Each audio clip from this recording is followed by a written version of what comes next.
Modern Warfare 3 in 2023 is unplayable, and I mean that literally. Like, this isn't me about to go on about how cheaters are ruining the game or how MILF Hunter Burns gonna swoop in and save the day, but instead it's because of how Modern Warfare 3 literally has no player base. Despite the game saying it has a whopping 5,000 players actively playing the game, you'll experience extreme difficulty trying to find an online game, as apparently only close to 300 players are actually playing in MW3's various playlists, which is crazy because either the remaining 4,700 or so players on are having a blast with the game's campaign and its spec ops, or this math ain't mathin'. I did put my best foot forward though, and I started using my Xbox Series X, but after a bit of research it was recommended I whip out Unplayable. Easy. Something I never thought I'd ever have to do again.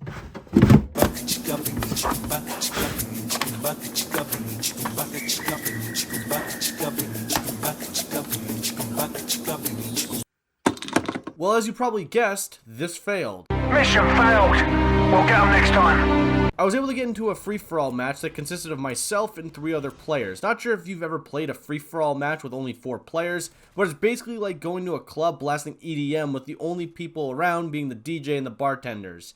Not talking from my own personal experience. So I resorted to Plan C, which is buy Modern Warfare 3 on my outdated gaming PC through the Steam store for $40. What the fuck? So I resorted to Plan C.5, where I bought MW3 off the G2A store, which for some reason got my credit card flagged for fraud. Weird. Anyways, how does MW3 perform on PC in 2023? Well, why don't we ask the 70 odd players who have committed to keeping the servers open? Disclaimer, now I'm not sure if you are aware of my skill level with a mouse and keyboard, but it's on par with Zach Wilson's skill level with throwing a football. Gotta respect that MILF game though. So fair warning, because this isn't about to be some sort of 83-0 type gameplay. MW3 performs as well as one would imagine a Call of Duty title developed in the early 2010s for a PC would run. For those not in the know, Call of Duty titles up until, I don't know, maybe 2019 were designed purely with console in mind, with PC players basically getting the SHIT end of the stick, if you know what I mean. Yeah, I can spell shit, alright. It feels extremely clunky and matchmaking can take a bit, but even with its 70 players, you're still going to find a match faster than on Xbox. But I decided to take the advice in my comments section and try out this Plutonium mod, which is playable for Black Ops 2, Modern Warfare 3, World at War, and Black Ops 1. Plutonium basically enhances the original games by adding things like controller support, a server browser, an anti-cheat, a higher population of players, not to mention how lobbies can feature maps like Raid from BO2 or Nuketown from BO1. So if you have no interest in playing base Modern Warfare 3 maps, you have solid alternatives. You can experience lobbies where you face bots that give you triple XP per kill, making the rank up process a breeze, while also providing the classic Modern Warfare 3 experience, but with a more enhanced experience. One thing about the lobbies featuring bots, this will literally ruin your CPU, which creates massive lag spikes. But from my own experience, I found the latency to be pretty manageable. Downside, some reason it makes your recordings look horrible. Upside, you get access to the 74U and intervention, which were never in the original Modern Warfare 3 game. If you're trying to play Modern Warfare 3, I highly recommend Plutonium, as it definitely gives you that classic feel while also providing you with a more updated experience, kind of like what I said earlier. And the fact that it works for 4 other games makes it worthwhile, though you need to at least own a copy of one of these said games in order to play it. So if you're poor and you can't afford a gaming PC or an incredibly overpriced copy of a 12-year-old game, another option is just sit in a lobby of Modern Warfare 3 on PS3 or Xbox until you hopefully find something. And if you take that option, I would recommend the following. Maybe read a book, go outside, start using dating apps, take up knitting. I think that's pretty fun. Or just better yet, watch a movie. What were the overheard words by the Nazi child masturbating in the bathroom? Because you're going to be sitting there for a very long time. It's a shame Modern Warfare 3 has these population issues, because having gone back to evaluate this game in 2023, it's definitely a blast to play when it actually works. From its campaign to multiplayer, not the Spec Ops though, that mode is literally liquid ass. It's definitely in my most memorable for the right reasons tier of Call of Duty titles. I can also appreciate its DLC structure in the form of Call of Duty Elite, which was this season pass where you would get content monthly. This could range from multiplayer maps, Spec Ops missions, or even face-off maps, which was basically League play in its earliest form. Call of Duty Elite also gave us access to a slew of other things which were accessible by the mobile app or its website. It also gave us access to some amazing trailers featuring American G.I. Joke, Rob Riggle. Camping is for noobs and hippies. Clowns are never to be trusted. Call of Duty is about kicking ass.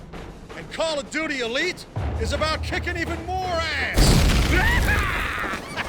It's crazy to me now, watching that material, how aware this promotional content was. Like that one trailer that featured Mason but live action and not Fat Jonah Hill, and seeing how they approach that material at this time, man, where have the time's gone? Just jumping into the campaign real quick, this is probably one of the best in the entire franchise. It has so many iconic missions. I mean, you could literally pick one and you could make a very valid case as to why it's one of the best missions in Call of Duty. A couple standouts for me were Black Tuesday because, you know, freedom, Blood Brothers because, well, and Dust to Dust because nothing says grand finale like a bit of...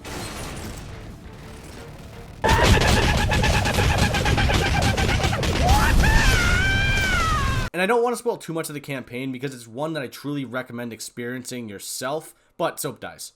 Yep, Soap dies. At least the Soap that doesn't look like Discount Troy Bolton. And what is probably the most tragic and tear-jerking death in video games, Soap dies. Also Yuri, and Kamarov, and Makarov, and this guy. Oh, and Yuri was apparently in Chernobyl with Makarov when Zakhaev got his arm blown off by Price during that whole sneak around mission. And when that nuke got set off, sending some old man into this downward spiral about freedom and stuff. And during that super offensive mission, I can't believe they did this. Let's talk about it on every news outlet imaginable mission. You know that mission? Cool little Easter egg though, if you play Modern Warfare 2 Remastered's campaign, you can actually find Yuri all the way back at the elevator if you get to a certain section. You don't care. Listen, don't get pissed at me because you were 12 years too late on playing this campaign. So yeah, I'm going to spoil a little bit of it, but it's still worth playing. Modern Warfare 3 in 2023 might be unplayable, but at least it's not due to cheaters taking over the game and making it unbearable for everyone else. Age unalive Modern Warfare 3, which is okay because every game's online service has an expiration date of some sort.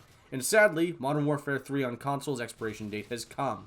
Though, if you're so desperate to play this, you have alternatives in the Plutonium mod, or even a Discord server. That's right, a Discord server exists called Populate MW3 that connects you with other players in search of those who want to play MW3 on console, PC, maybe your Wii if you somehow have it, I don't know. It can be a little weird trying to get responses from other people, and it's weird to set up games, but it's still an option for you. The silver lining to playing MW3 on my Xbox 360 is that I at least got to experience the Xbox avatar customization feature again, so that was pretty neat. Anyways, what do you think of Modern Warfare 3 in 2023? Have you had success finding a match? And if not, well, who cares? It's literally a 12-year-old game. Let me know what you think in the comment section below because I'd love to hear what you think of this. If you enjoyed this video, great, maybe leave a like. And if not, that blows because it's not going to get much better.